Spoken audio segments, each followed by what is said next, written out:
Hello everyone, आज का हमारा टॉपिक है गोल्डन रूल्स ऑफ अकाउंट और क्लासिफिकेशंस ऑफ अकाउंट। हमारे गोल्डन रूल्स हम बेसिक से पढ़ते हुए आ रहे हैं। जब हम अकाउंटिंग स्टार्ट किए, जिनने भी जो भी आप लोगों जो भी फील्ड से हो, तो पहले आप लोगों को ये आना चाहिए कि हमारे रूल्स क्या है, कैसे हम हमारा अकाउंट जब हम मेंटेन कर रहे हैं एक बिजनेस अकाउंट, तो हमको उसके रूल्स पता रहना चाहिए कि हमारा जो भी अकाउंट है वो कौन से टाइप का है और उसके रूल्स में क्या फिट बैठता है। यानी जो ट्रांजैक्शन करोगे वो रूल्स के हिसाब से आपको करना पड़ता है। तो अकाउंट्स में आपके दो रूल्स दो टाइप के बताया है। एक है पर्सनल अकाउंट, दूसरा है इम्पर्सनल अकाउंट। पर्सनल अकाउंट में आता है थ्री टाइप्स के अकाउंट, जिसमें है natural personal account, artificial personal account, representative personal account. और इम्पर्सनल अकाउंट में आता है real account and nominal account. और रियल अकाउंट को भी दो टाइप में डिवाइड किया गया है, इंटेंजिबल और टेंजिबल में। और नॉमिनल अकाउंट को भी दो टाइप में डिस्ट्रीब्यूट किया है, एक्सपेंसेस एंड लॉसेस और इनकम एंड गेन। सब में पहला है अकाउंटिंग। अकाउंटिंग क्या होता है ये मैंने आप लोग को बताया था कि आप जो आपकी जो भी चीज है, जो भी आपका बिजनेस है, उसका जो भी ट्रांजेक्शन हमको रिकॉर्ड और समराइज करके रखना पड़ता है, उसको ही बोला जाता है accounting. Systematic and summarise records of business transaction with respect to particular properties as person और लॉस और gain is now as correct. जिससे हम क्या करते हैं कि हम अपने ट्रांजैक्शन करते हैं और ट्रांजैक्शन करने के बाद हमको लॉस हुआ या हमको प्रॉफिट हुआ, वो हम देखते हैं कि हमारे बिजनेस की पोजीशन क्या है। तो हम अपने ट्रांजैक्शन को समराइज करके उसको सिस्टमेटिकली रिकॉर्ड करके हम देख पाते हैं कि हमारा बिजनेस कौन से लेवल पे है। तो इसमें आता है समय पहला पर्सनल अकाउंट। पर्सनल अकाउंट आप लोगों को नाम से ही समझ में आ रहा है, पर्सनल मीन्स आपके पर्सनल यूज के लिए। जैसे आप लोगों के अकाउंट्स होते हैं। पर्सनल अकाउंट में be further classified into three categories. सब में पहला पर्सनल अकाउंट में बोला है कि उसको थ्री कैटेगरीज में डिवाइड किया गया है कि पर्सनल अकाउंट जो है थ्री टाइप के हो सकते हैं हमारे। एक होता है natural personal account, an account related to any individual like David account, Ram or Sham is called as a natural personal account। ऐसा अकाउंट जो हमारे इंडिविजुअल अकाउंट रहते हैं, यानी एक पर्सन का अकाउंट रहता है जो पर्सनल यूज के लिए हम यूज करते हैं, यानी क्रिएट करते हैं। मीन्स आप पर्सनल अकाउंट ओपन करते हैं तो कोई एक पर्सन, इंडिविजुअल पर्सन के लिए कर रहे हैं, उसमें वो आता है नेचुरल पर्सनल अकाउंट में। जैसे एग्जांपल में दिया है कि Shyam account, David account, Ram account, ये जो होते हैं ये नेचुरल पर्सनल अकाउंट में आते हैं, जो हमारे पर्सनल यूज के लिए होता है। नेक्स्ट होता है artificial personal account, an account related to any artificial person like miss Mrs. ABC Private Limited, Mr. General Trading, Mr. Reliance Industrial, etc. is called an artificial personal account। Artificial personal account जो है related होता है हमारी company, जो है company है हमारी private limited company, यानी जो हम पर्सन के कोई पर्सन के लिए यूज नहीं करते हैं, हम अपना होल बिजनेस जिससे स्टार्ट कर रहे हैं उससे रिलेटेड हम कोई अकाउंट ओपन करते हैं, उसको बोला जाता है आर्टिफिशियल पर्सनल अकाउंट। जैसे हमारा जो भी बिजनेस है, तो बिजनेस के नाम से हम कोई अकाउंट ओपन कर रहे हैं, वो आता है आर्टिफिशियल पर्सनल अकाउंट। जो हम पर्सनली यूज नहीं करते हैं, कोई एक पर्सन के लिए नहीं होता है, वो हमारे बिजनेस का अकाउंट होता है, उसको बोलते हैं artificial personal account. Representative personal account, representative personal account represent a group of account. ठीक है, यहाँ पे रिप्रेजेंटेटिव पर्सनल अकाउंट बोल रहा है कि एक ग्रुप अकाउंट होता है, यानी सिमिलर ग्रुप का अकाउंट को बोलते हैं representative personal account. If there are a number of account of similar nature, it is better to group them like salary payable account, rent payable account, insurance prepaid account, interest receivable account, capital account and drawing account। यहाँ पे बोल रहा है कि जो similar nature के रहते हैं, ऐसे अकाउंट को बोला जाता है रिप्रेजेंटेटिव पर्सनल अकाउंट। जैसे आप लोगों का सैलरी पेएबल अकाउंट एक बना दिया, यानी एक सिमिलर अकाउंट हो गया ये एक टाइप का। रेंट पेएबल अकाउंट जो हमारे रिप्रेजेंटेटिव पर्सनल अकाउंट में आता है। Insurance prepaid account, interest receivable account, capital account and drawing account. ये ऐसे टाइप के अकाउंट जो रहते हैं वो होते हैं रिप्रेजेंटेटिव पर्सनल अकाउंट। हमारे पर्सनल अकाउंट में 3 टाइप के पर्सनल अकाउंट आते हैं। एक नेचुरल यानी जो इंडिविजुअल पर्सन के लिए होता है। आर्टिफिशियल यानी जो हमारे कंपनी से रिलेटेड होता है, हमारे बिजनेस का होता है, जो हम पर्सनल यूज के लिए नहीं यूज करते हैं। Representative account similar type of nature का अकाउंट होता है, यानी सिमिलर टाइप का जो अकाउंट होता है उसको बोला जाता है रिप्रेजेंटेटिव अकाउंट, पर्सनल अकाउंट। अब इसके रूल्स क्या है पर्सनल अकाउंट के? Personal account debit the receiver, credit the giver. ये आप लोग स्टार्टिंग से पढ़ते हुए आ रहे हो, आप लोगों को ये रूल्स वैसे भी याद होंगे। बस आपको टाइप्स ऑफ अकाउंट पता रहना चाहिए कि आपका जो अकाउंट है वो कौन से टाइप में फिट बैठता है। वो कोई, अगर से मैंने बोला है कोई कंपनी का अकाउंट, दीपा मार्केटिंग कंपनी जैसे कैपिटल अकाउंट हम करते हैं, ठीक है, तो वो हमारा अकाउंट जो होगा वो हमारा काय में आएगा, आर्टिफिशियल अकाउंट में आएगा। भला ही वो पर्सनल अकाउंट में रहेगा पर वो आर्टिफिशियल रहेगा, ठीक है। अब जैसे कि आप लोगों का अकाउंट है तो हमारा जैसे अकाउंट है तो वो क्या होगा, पर्सनल अकाउंट तो रहेगा पर वो नेचुरल टाइप का रहेगा। इसलिए आपको पर्सनल अकाउंट के टाइप और उसके रूल्स पता रहना चाहिए। तो जब भी हम कोई ट्रांजेक्शन करते हैं तो हमको पता रहना चाहिए कि हमको रिसीव क्या हो रहा है और गिवर कौन सा है। तो debit the receiver, credit the giver. Personal account में ये रूल आपको अप्लाई करके डेबिट और क्रेडिट का ट्रांजैक्शन करना है। फॉर एग्जाम्पल दिया है मैंने, paid Shanu private limited ₹1,16,000 by cheque, ठीक है। अब यहाँ पे देखो प्राइवेट लिमिटेड आ गया है, तो प्राइवेट लिमिटेड शानू अकाउंट नहीं बोला है, तो ये कोई पर्सनल यानी नेचुरल अकाउंट नहीं है। ये कौन सा अकाउंट टाइप है? ये हमारा जो है आर्टिफिशियल अकाउंट टाइप है, यानी पर्सनल अकाउंट में आएगा पर आर्टिफिशियल पर्सनल अकाउंट में आएगा।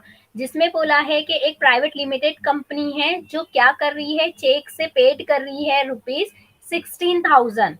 तो हमको रूल्स कौन सा लगाना है पर्सनल अकाउंट कि डेबिट क्या हो रहा है और क्रेडिट क्या हो रहा है, ठीक है। शानू प्राइवेट लिमिटेड को पेड कर रहे हैं हम चेक से 16,000, तो डेबिट जो हुआ है हमारा रिसीवर, रिसीवर कौन है और गिवर कौन है? तो गिवर जो है हम अपने हिसाब से अपने आप को लेकर सोचेंगे कि हम पेड कर रहे हैं शानू प्राइवेट लिमिटेड को 16,000 बाय चेक। तो हमारे पास से पैसा गया और किसको मिला? शानू प्राइवेट लिमिटेड को मिला। तो रिसीवर कौन हुआ हमारा? डेबिट द रिसीवर, तो शानू प्राइवेट लिमिटेड अकाउंट जो है डेबिट हुआ। और बैंक अकाउंट हम चेक से पे कर रहे हैं, हमने किसी का नाम नहीं दिया है यहाँ पे, ना कैश दिया है, डायरेक्ट चेक दिया है। तो बैंक अकाउंट से हम दे रहे हैं, बाय चेक दे रहे हैं करके, वो क्या हो गया? गिवर हो गया। इसलिए वो क्या आ गया है? क्रेडिट में चला गया। अब नेक्स्ट है रियल अकाउंट। रियल अकाउंट क्या होता है? Real account deals with all tangible and intangible assets of a firms.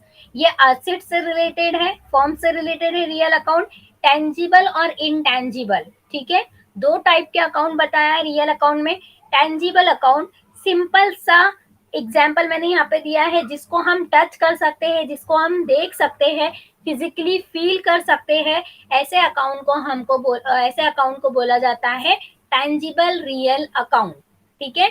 जिसका एग्जाम्पल दिया है कि building account, machinery account, stock, land etcetera. ऐसे अकाउंट जिसको हम टच कर सकते हैं, फील कर सकते हैं, जिसको हम देख सकते हैं, वो होते हैं टेंजिबल अकाउंट, ठीक है। बिल्डिंग हमारे नाम की बिल्डिंग है, हमारे नाम का लैंड है, हमारा स्टॉक है जो हम स्टॉक हमारे कंपनी में ले रहे हैं बेचने के लिए, सेल करने के लिए। मशीनरी है, कोई मशीनरी हम यूज कर रहे हैं, तो ये सब काय में आएगा? रियल अकाउंट में आएगा। पर कौन से टाइप में आएगा? टेंजिबल, क्योंकि ये हमारे असेट तो है, पर ऐसे असेट है जो टेंजिबल अकाउंट में आते हैं। Tangible assets are the assets which can be seen, touched and felt physically, ठीक है। तो ये होता है हमारा real tangible account. Next, intangible account. Tangible और इनटेंजिबल जो है आपको बहुत इजीली याद रह सकता है, क्योंकि हमने डायरेक्टली बोला है कि टेंजिबल अकाउंट ऐसे अकाउंट जिसको हम टच कर सकते हैं, फील कर सकते हैं, वो एसेट्स जिसको हम टच और फील कर सकते हैं वो होता है हमारा टेंजिबल। और जिसको हम टच नहीं कर सकते हैं, सी नहीं कर सकते हैं, सिर्फ फील कर सकते हैं, उसको बोलते हैं इंटेंजिबल अकाउंट। जैसे गुडविल अकाउंट हो गया और पेटेंट अकाउंट हो गया, ये हमारे अकाउंट तो है, पर इसको हम सब सिर्फ क्या कर सकते हैं, फील कर सकते हैं, पर इसको हम देख नहीं सकते हैं और इसको हम टच नहीं कर सकते। Intangible assets are those assets which are not seen, touched and felt physically। यानी जिसको हम देख नहीं सकते हैं, टच नहीं कर सकते और फील नहीं कर सकते हैं, ऐसे अकाउंट को बोला जाता है इंटेंजिबल अकाउंट। उसका एग्जाम्पल दिया है मैंने, goodwill account and patent account. इसमें रूल्स है, debit what comes in, credit what goes out. यानी आपको ये देखना है आपका रियल अकाउंट जो है टेंजिबल है या इंटेंजिबल है, ये आपको पहले देखना है। फिर आपको ये देखना है कि हमारा रूल क्या बोलता है रियल का। रियल में दो टाइप तो है, इंटेंजिबल और टेंजिबल, पर उसका रूल तो एक ही है, ठीक है, debit what comes in and credit what goes out.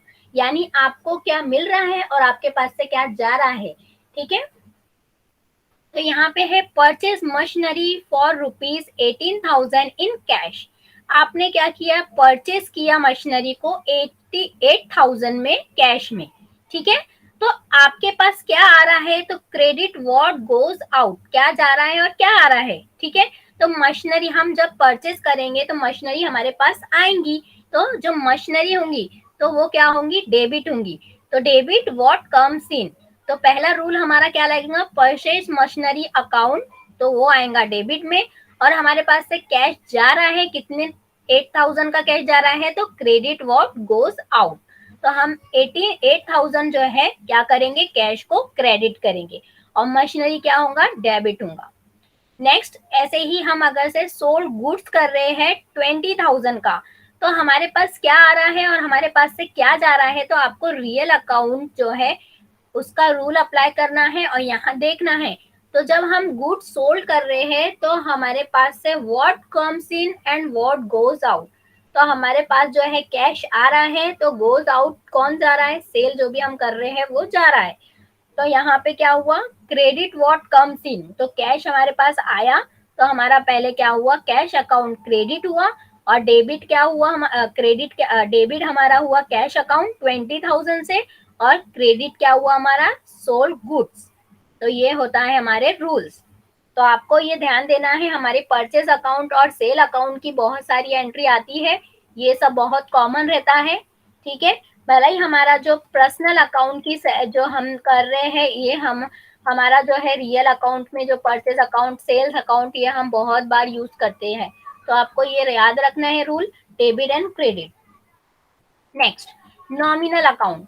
Nominal account जो होता है एक्सपेंसेस, लॉसेस, इनकम और गेन से रिलेटेड होता है, ठीक है।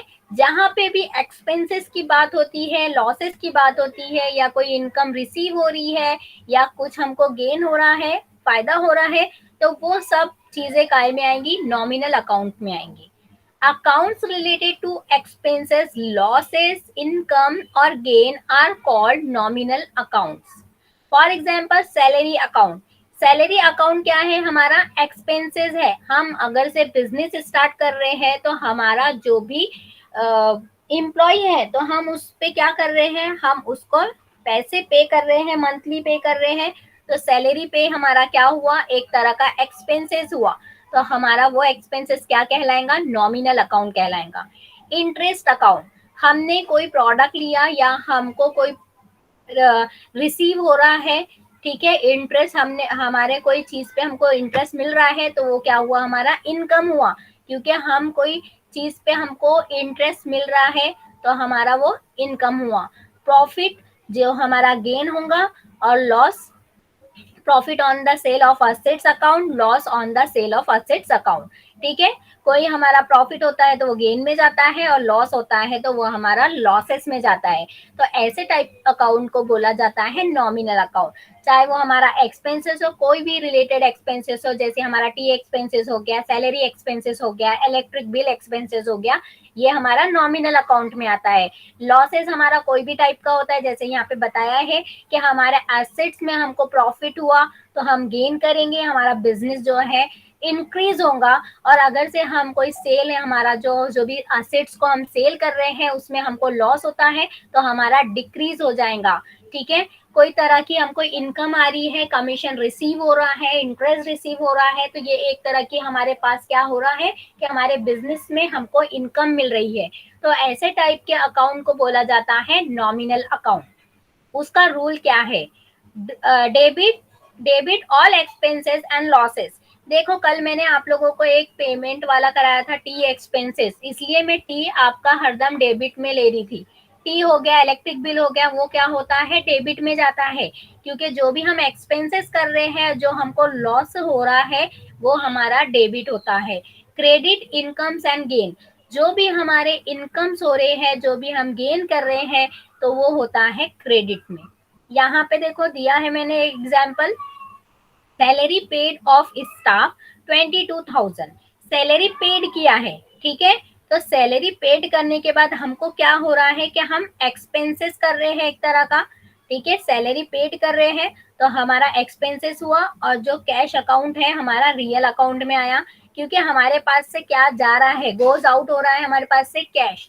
तो यहाँ पे हमने वही लिखा है, सैलरी अकाउंट डेबिट, जो नॉमिनल अकाउंट का रूल है, डेबिट ऑल एक्सपेंसेस। ठीक है, एक्सपेंसेस है हमारा एक तरह का, और कैश अकाउंट जो है हमारा रियल अकाउंट है, जो क्या कर रहे हैं हम, क्रेडिट हो रहा है हमारा, यानी गोस आउट हो रहा है। डिस्काउंट रिसीव, अब हमको डिस्काउंट रिसीव्ड हुआ है 4,000 का। ठीक है, जैसे फॉर एग्जांपल मैंने लिखा है कि परचेज किया मैंने 5,000 का, जिसपे हमको डिस्काउंट मिला 4,000 का, हमको डिस्काउंट मिला, तो हमारा हमने कितना पे किया है, 4,600 पर, 400 का हमको क्या हुआ, गेन हुआ। तो यहाँ पे लिखा है credit all incomes and gains. तो यहाँ पे हमने क्या किया है, हमको डिस्काउंट मिला है, तो डिस्काउंट जो है ऑल इनकम्स एंड गेन क्या हुआ, क्रेडिट हुआ। तो यहाँ पे डिस्काउंट अकाउंट जो है क्रेडिट होगा, और हमारे पास क्या आ रहा है, पैसा, हमारे पास 4,000 रुपीज आ रहा है, तो कैश अकाउंट जो है रियल अकाउंट कम्स इन हो रहा है, तो हमारा डेबिट और क्रेडिट ये होगा। डेबिट है वो रियल अकाउंट में जाएगा, और नॉमिनल अकाउंट में डिस्काउंट, यानी हमारे एक तरह का इनकम और गेन हो रहा है हमारे को। तो ये होता है हमारा नॉमिनल अकाउंट। तो आपको रूल्स अप्लाई करना है आपके हर ट्रांजैक्शन पे। ये था आपका एग्जाम्पल, मैंने ऑलरेडी फंक्शंस की आप लोगों को पढ़ा चुकी हूँ। आई थिंक आप लोगों को क्लियर हो गया होगा, फिर भी आप लोगों को अगर से क्लियर नहीं होता है तो मैं ओरली आप लोगों को फिर से बता देती हूँ। यहाँ पे हमारा चार्ट है, चार्ट में पहला है पर्सनल अकाउंट। पर्सनल अकाउंट जो पर्सनल रिलेटेड होता है। ठीक है, नेचुरल अकाउंट यानी जो एक इंडिविजुअल पर्सन का होता है। आर्टिफिशियल अकाउंट जो हमारे बिजनेस से रिलेटेड होता है। रिप्रेजेंटेटिव अकाउंट यानी जो सिमिलर टाइप के अकाउंट होते हैं, उसको बोला जाता है हमारे representative personal account. Artificial account ABC account, ABC company private limited account, ये हमारा आर्टिफिशियल अकाउंट में आएगा। नेचुरल अकाउंट यानी आपका खुद का पर्सनल अकाउंट जो होता है हमारा। ठीक है, डेबिट अकाउंट, शाम अकाउंट, ये होता है हमारा नेचुरल अकाउंट। इम्पर्सनल अकाउंट में समय पहला है रियल अकाउंट। रियल अकाउंट ऐसे अकाउंट जिसमें हमारे दो टाइप के अकाउंट आते हैं, टेंजिबल और इनटेंजिबल। टेंजिबल जिसको हम टच कर सकते हैं, सी कर सकते हैं, फील कर सकते हैं, ऐसे टाइप के अकाउंट को बोला जाता है टेंजिबल रियल अकाउंट। जो आता है building, machinery, stock, land. Intangible account जो हमारे गुडविल होते हैं, पेटेंट होते हैं, वो होता है हमारा इंटेंजिबल, जिसको हम टच नहीं कर सकते हैं, फील नहीं कर सकते हैं, देख नहीं सकते हैं, पर वो हमारे होते हैं intangible real account. Nominal account होता है दो टाइप के अकाउंट। नॉमिनल अकाउंट ऐसे अकाउंट होते हैं जो हमारे salary, expenses, losses, gain and income पे डिपेंड होते हैं, जिसमें हमारा है expenses and losses, income and gain करके। इनको 4 कैटेगरी में अलग अलग मैंने दिया है, यानी 2 कैटेगरी में, expenses and losses and income and gain. तो आई थिंक आप लोग को क्लियर हो गया होगा। Thank you so much.